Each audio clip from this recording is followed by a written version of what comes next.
Welcome back to Shem's Universe. So it's going to be a shorter video today, guys. I'm just going to go over how to utilize Chinese astrology to your advantage. So understanding Chinese astrology is actually quite basic. What you want to know is what year you're born in, what animal year. There's 12 of them, just like every other astrological ideology. We have, of course, like Leo, Gemini, Sagittarius in our Western and Eastern astrologies, but in the Chinese, they have a different folk tale associated with different animals, and those animals give inherent traits. It's 12 of them. So in turn, there's 4 different trines that you can fall within when you look at Chinese astrology. There's different decans you need to look at as well as Chinese astrology that I'm not going to get into today, but I will cover it in the future with you guys so you have a more clear understanding of how this stuff works. Meaning there's like a month decan as well. There's also one for the time that you were born, the day you were born. So it's not just simply the year, but we use the year the way we use our rising sign in regular astrology.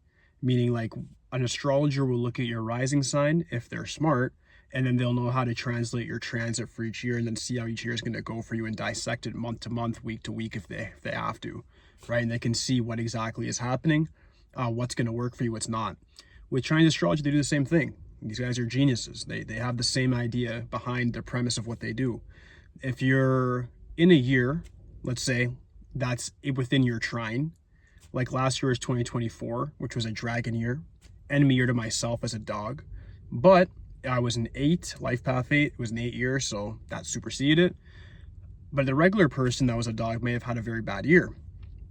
In respects to that, people that were dragon year, rat year, or monkey year would have been doing quite well last year. They would have been pretty dominant. Now we're in a snake year, so it's a different trine. So the major things that you can do to recognize the energy that you have is if you want to ask me, you can do that. Or if you want to Google it, you can. If you just want to do it quickly, you just Google the year you're born and then just put Chinese zodiac associated with it. Each year, the Chinese New Year switches. So you gotta, if you're born like January and even some parts beginning of February, you want to make sure that you're actually calculating the right sign. That's where I can come in and help you out a bit. But for the most part, it's pretty simple. So in respects to that, now you have your Chinese zodiac annual energy. That's the animal that represents you. You're going to get along best with people that are the same year as you, meaning like the same animal or the same trine. So like, for instance, like I'm born in 94, so I'm a dog. So I'll get along with people that are like tigers or horses very well. And I won't get along with people that are in the trine of dragon, rat, or monkey, which is funny. Some of my best friends are in that trine anyways, but it's interesting. So that's the thing, is you have to sort of look out for what energies are going to work best with you. You want to surround yourself with people that are within your trine or are the same animal as you at very minimum. When you do that, you're going to find that you make more money, you have better luck, and you're able to just feel overall healthier and far more energized. Because when you're around those people, they're actually feeding you more and more energy and more good luck. But when you're with people from another trine, it's sort of just whatever. The neutral ones, meaning every animal has like an enemy, right? Like tiger has monkey as an enemy. So if somebody's born a tiger year, if they're around somebody that's like a monkey, they're not going to have good luck in business. Even if these guys are good friends, they'll just give them natural bad luck, right? They're going to have offset luck as a result of that. Anybody born in your enemy trine, meaning like if you're a tiger and you have people born like that trine of monkey, dragon, or rat, they'll probably give you bad luck. But if, let's say, you're friends with like a snake or a cat, or whatever they call it in regular Chinese, I'm using Vietnamese, the regular Chinese astrology, they'd say rabbit. That would be more so neutral, right? So if you're dealing with a trine that's just neutral to you, it's whatever. They're not going to really benefit you, but they're not going to hinder you too much either. But if you're dealing with people from your enemy trine, that's when things get particularly interesting and things start to develop and get harder for you as a whole. It's harder for you to make money.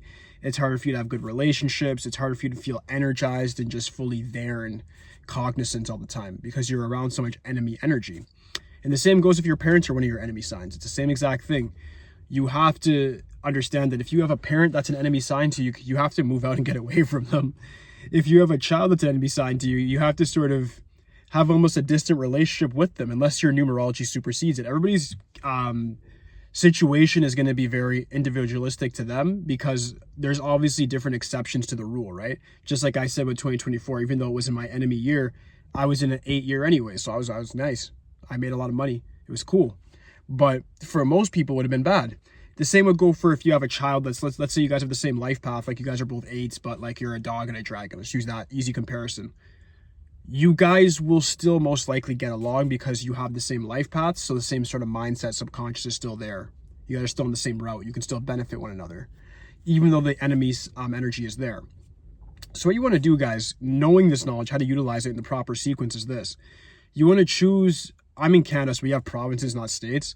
You want to choose like the city that you're in, at least make it within your trine. Try your best so it's realistic. I know people have careers, we have jobs, we have bills. We can't just say I'm up and going somewhere and not have any way of getting an income. So we got to do this realistic and grounded, right? But you want to make sure that you're living within a friendly trine to yourself. You want to make sure that the vehicle you're in is in a friendly year to you. The make of the vehicle was made in a friendly year. You want to make sure the house that you're at was made in a friendly year to your trine as well. And where you work is definitely in a friendly trine. If you have a job, you want to make sure that's a friendly trine to you as well. Because if you don't do these things, you're going to actually face a lot of backlash in life. You're going to wonder why you're putting effort towards something, but it's just sort of not giving you the results that you want. Right? So that's the thing, is you have to sort of look at the Chinese zodiac for the said year of when something was founded to see if you're going to have a good energetic relationship with it naturally. And if it's something that it's a necessity, like you need the job, you need whatever, just understand that it's going to be like war. It's going to be a lot more hard work you have to put in if it's an enemy to you, but nonetheless, it's still worth it. Like you just have to know how to calculate it. The whole point of this video is so you guys understand why things sometimes go easier for some people and things go harder for other people. A lot of the time, it's just because they're born in a situation where they're in the right city. They went to a school that was founded in the right year in accordance with their trine. Their teachers are within their trine. They end up getting into something like a sport that was founded in their trine, or they go on a social media outlet like YouTube or TikTok or Instagram. They get famous, they go viral because that thing was within their trine as well.